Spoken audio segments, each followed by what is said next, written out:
Hello again, everyone. This is Lewis Bright Raven. You're watching Quoth the Raven, Lewis Bright Raven. Booktober 2020, day 30. And for those who have been watching the first time, I'm a 28-year veteran of comic, science fiction, fantasy, and horror as a writer, artist, and illustrator. Writer, artist, and editor, rather. Long day, and it's going to be longer yet. So let's go ahead and just get straight into our reviews. But before we do, I guess I have to let you all know that tomorrow from 12 to 2 p.m., I will be at Scratch and Spin Records and Collectibles at 513 12th Street, West Columbia, South Carolina, across the street from the Zesto restaurant for their version of Halloween Comic Fest, which is usually an annual event that is nationwide, but it was canceled this year due to COVID. But our local store decided to have an event, and I am their guest artist. So I will be there from 12 p.m. to 2 p.m. And with that being said, let's go ahead and get into our reviews. We'll start with Canto 2, The Hollow Men, number 3. From IDW Publishing for $3.99. The writer is David M. Booher. The artist is Drew Zucker. Let me see what he does have inker assisting this book by Philip Sevi, and the colors are by Vittorio Astone. I don't know why those aren't listed, but they aren't. Anyway, I'm on the screen, but they are there. I want to give them credit. The genre is fantasy, and the release date was October 28th, 2020. And what it's about is in their quest to lift the curse that will cause their clocks to stop, Canto and his friends, who are basically 10 men with clockwork in hearts and engines and stuff inside.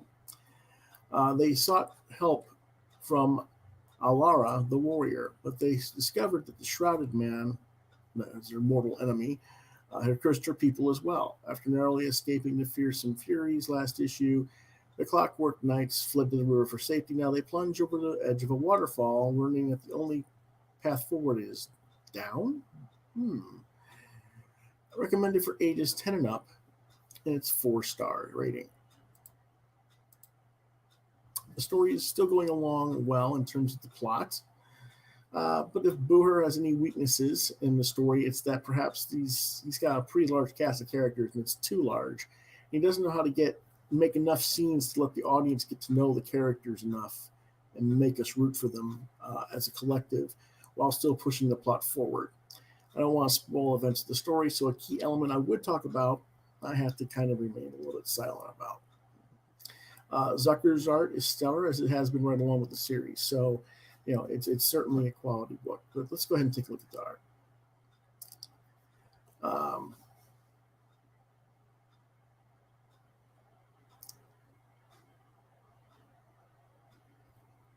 One of the characters had to use their power battery to recharge another character.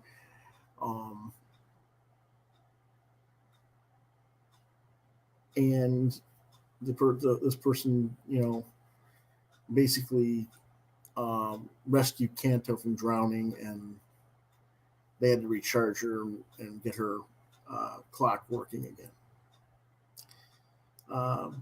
This is after they get out of the waterfall. We should keep moving. Can we all agree? No more waterfalls?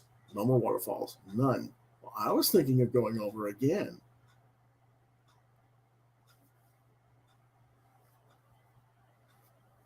That was a joke.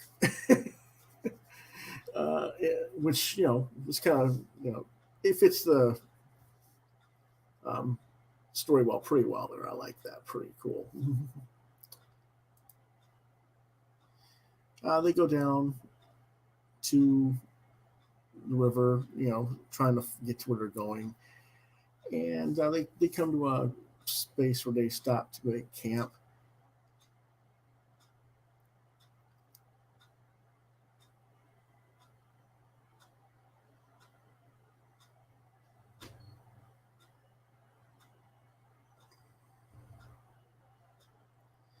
And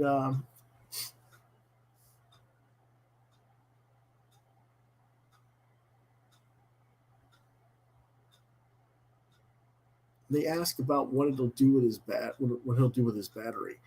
Well, it doesn't work anymore, and my clock seems to run without one. So, okay, so then why did Verada have to? I don't know. It was kind of weird there, but yeah, no biggie. Anyway, he goes to sleep for a little bit and he rests and he sees the Hollow Man again in his dreams, and he's trying to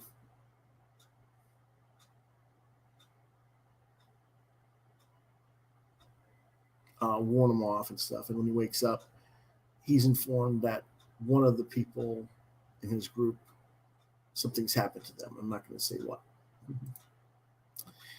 Anyway, excellent book. Our next book is Engine Ward number 4 for $3.99 by publisher Vault Comics, writer George Mann, artist Joe Eisma, colors by Michael Garland. Release date was October 21st, 2020. It's a science fiction adventure, and what it's about, as the Celestials, who are this kind of group of pseudo gods pretending to be like the Greek gods, discover, or the I'm trying not the Greek gods, the Gemini, Libra, Pisces, etc. Those that group. Anyway, they'll discover the truth about Terran seeds, which is a significant thing that could change the balance of power for them. They try to tip the balance in their favor, and a betrayal in Shiptown puts Gemini on Joss's. Joss is the lead female engine ward who's trying to find stuff and prove that they're not gods. Puts Gemini on her trail. Meanwhile, she's being held prisoner in the Antamas camp, and her group was captured at the end of the last issue, and the Golem's head helps Joss plot an explosive escape, but even success means facing her deepest fears in the Shades, which is another entity out in the Badlands. Recommended for ages 16 up. Give it 3 stars out of 5. It's a fair to middling sidetrack side quest story, and it may have consequences later in the series. Presumably, yes, but let's wait for the payoff if there is one. Ultimately, the story is just there, nothing all that great about it, but there's also not too much to complain about. I wish I could get more into the story. The one thing I will say that bothers me, and I'll show you the artwork for that in just a minute, but this is Gemini and I can't think of the other character now, but they're interrogating one of the guys from Shiptown and basically letting them know where Joss has figured out that there's seeds and all this stuff. So they're like, oh, we gotta do something about that and correct that. And when they find everything, they go, oh, okay, you're gonna have to come with us and help us find her. Now here's the thing: they're captured. Why would they let her keep the head of the golem? That would help her figure out how to get out. I don't buy into that. I would have taken that away from her, and of course, then how would she get out? But that's kind of the point. I can't see why they would have let her keep it. But other than that, that's the only real complaint I have about that issue. Lastly, we have GIGA number 1 for $3.99 from Vault Comics. The writer is Alex Pagnetto. The artist is John Lay, and the colorist is Roche, or Roche. I think it's probably pronounced Roche. The sensitivity reader is Danny Lore, and I put that on there for a reason. First off, they credit him, but we're going to talk about that in a little bit. The release date was October 28th, 2020, and what it's about: a long time ago, a bitter war was fought between the huge mechazoids known as GIGA. No one knows why they fought. No one knows why they stopped. No one truly knows what led them to become a habitat for humanity. Basically, they all shut down and became structured cities of sorts. The origins are so mysterious, a religion has grown up around them. But even dormant, they have a significant impact on life for everyone. The story revolves around a differently able black man named Evan, formerly a student of the religious cult that worshipped the GIGA. Now he's basically on his own in the, um, shall we say, the dredge of society. But Evan has a secret. He has a living female human-sized GIGA. My guess is she used to be a pilot for one of the larger GIGAs in his quarters. And of course, that would be just a tad bit conspicuous in the eyes of the law or human law. Unfortunately, his female GIGA friend Laurel seems to be malfunctioning and he can't fix her without help and better parts, so the quest is on. This is a very enjoyable premise, albeit a little bit predictable. I love the Herb Trippy Shogun Warriors homage on the cover here. The characters are engaging enough to make me continue reading. The art is very well done. Unfortunately, they have a sensitivity reader. Whatever the hell bullshit that's supposed to be.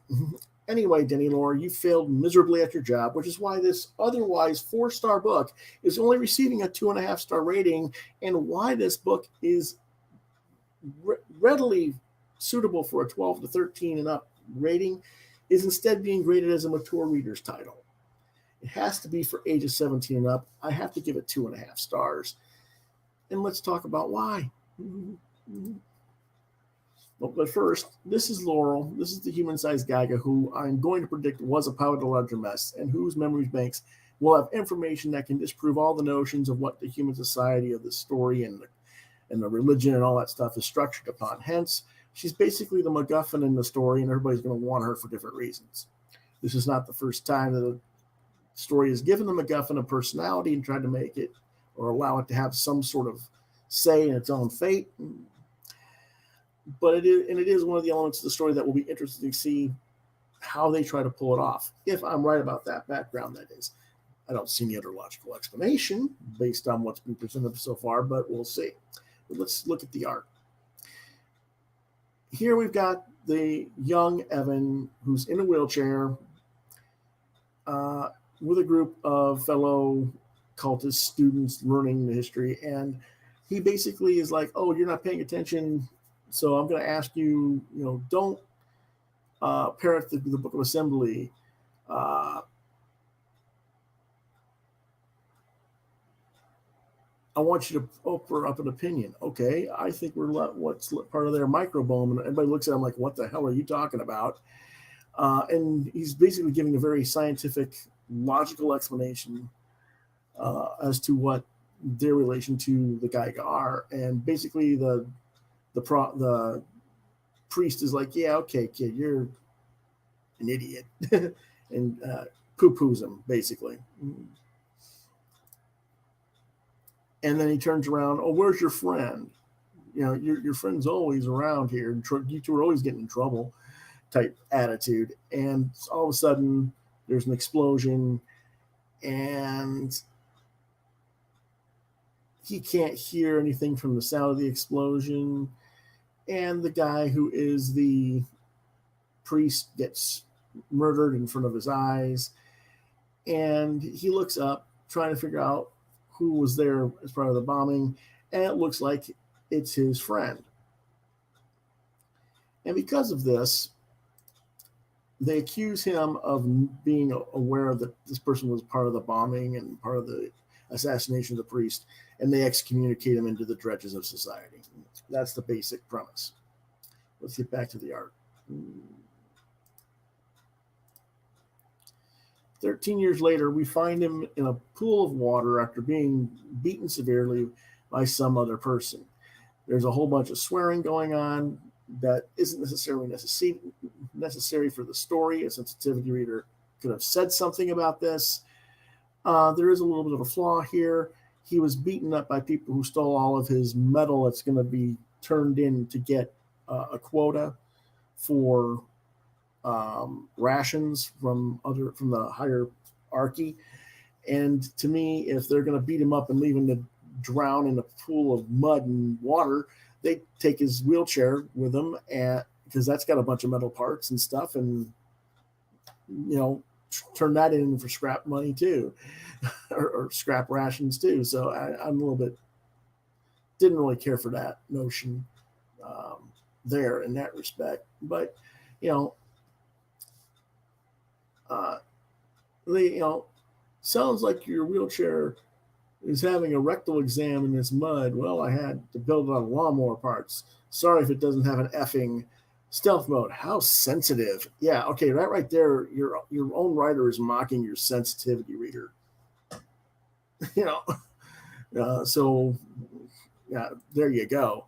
But anyway, he gets back to his home, and the guy that was squashing that rat in an earlier page, who used to be his best friend,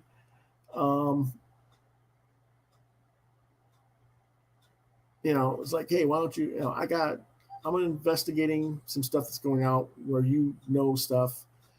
I need you to be my eyes and ears. Just like, fine, or whatever. And he's like, well, have you given it any more thought? What? Coming back to the fold? Not all the way back, but,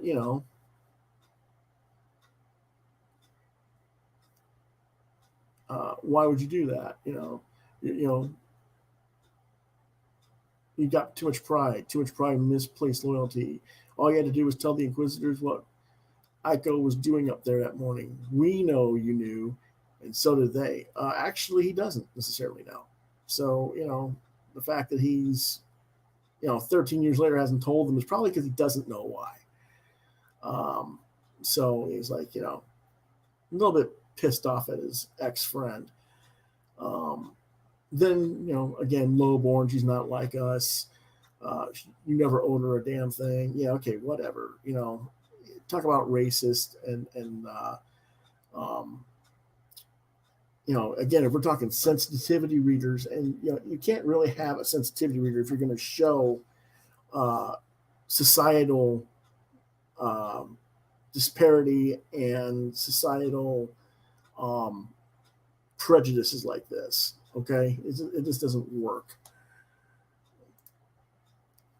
But anyway, the GIGA was hiding up in the ceiling and comes down, and she's having another memory problem. So he's trying to figure out things, and he's going to take the back of her head open so he can try and figure out what's wrong with her.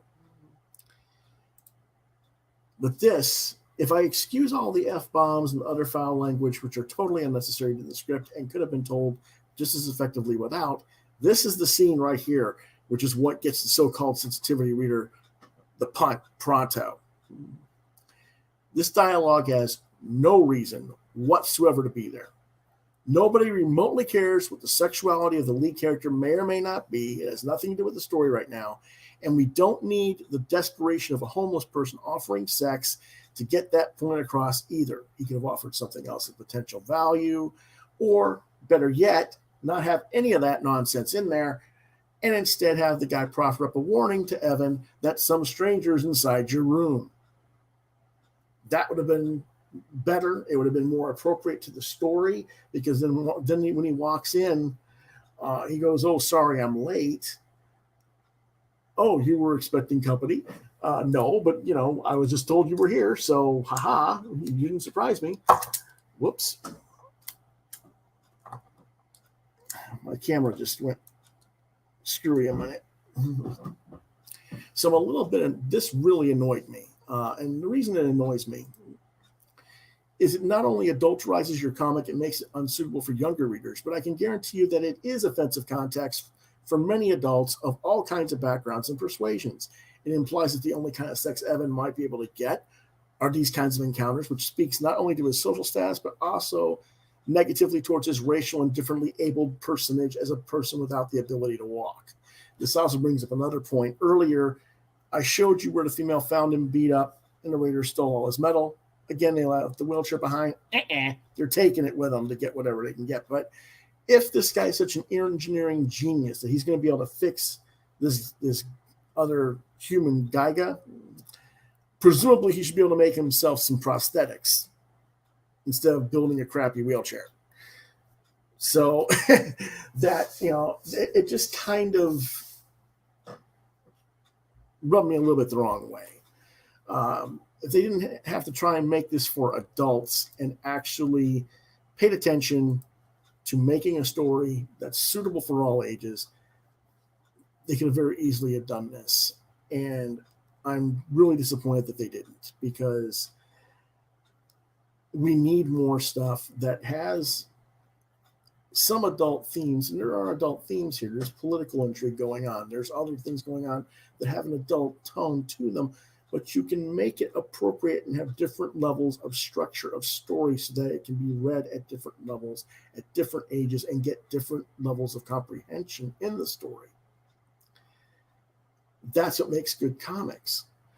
So, unfortunately, I have to give it a little bit lower than the middle of the road grade, because the sense, you're making a big deal about having a sensitivity reader, and on all grades levels, you drop the ball, and you didn't even need to do that. If you hadn't put that in there, I would have said, okay, this is for intended for 16 and up automatically. I wouldn't have even thought about it.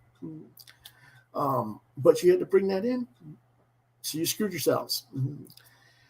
So get it right next time. We don't need sensitivity readers. We need editors who understand how to take a creative team aside and say, look, who's your target audience? How do you want to reach them? What's your message? And help them get that across. A sensitivity reader is just, I don't know. If it bothers me, I'm sensitive to it, then we fix it. That's about what it is. And there's too many different people of different opinions to do that kind of nonsense. So that is our reviews for this week. I will have one more episode tomorrow evening. Let's go ahead and look at what those are.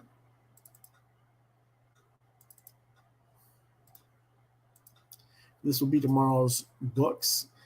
True Believers #1, Black Widow and the Thing, which is a reprint of Marvel 2-in-1 with the Thing and Black Widow. Holler #2 by Jeremy Massey, and X-Ray Robot by Michael Allred and Laura Allred and Nate Picos. That is what we're going to have for tomorrow, and maybe some additional stuff to close out the month. I'm not sure. It depends on how much time I've got to read.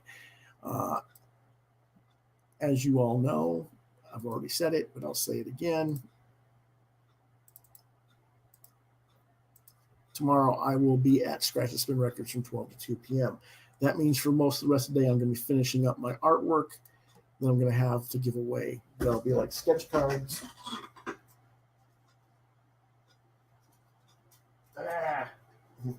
Trying to reach some.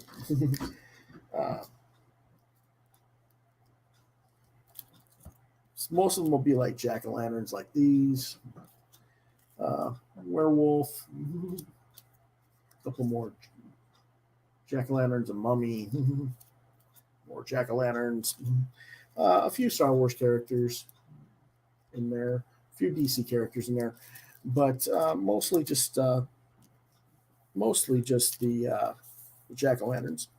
Zombies, a few other Halloween-related characters. And I'll be there from 12 to 2, so probably sometime in the evening, somewhere between 7 and 9-ish, I'll do the final for October, for Booktober, okay? Again, that will be from 12 to 2 p.m. at Scratch and Spin Records and Collectibles on 12th Street in Columbia, South Carolina, across the street from the Zestos restaurant. The store will also be having free comics and other items to give away to fans as well. And so that's everything for today. We will see you guys soon. If you want to reach me, you can reach me at lewis.brightraven on Facebook, at deviantart.com/brightraven, on YouTube at Quoth the Raven, Lewis Brightraven. You want to email me, quoththeravenlbr72@gmail.com. If you can't reach me there, try lewisbrightraven@yahoo.com. After Saturday, we'll go back to our regular weekly schedule on November 5th, I believe that will be. Let's see. Yes, November 5th at 9 p.m. So, until then, have a good day, have a safe and holiday weekend with Halloween trick-or-treating, all you guys, and hope you enjoy seeing the kids in costume and stuff. Hopefully COVID won't hurt it too much, and we'll see you guys next time.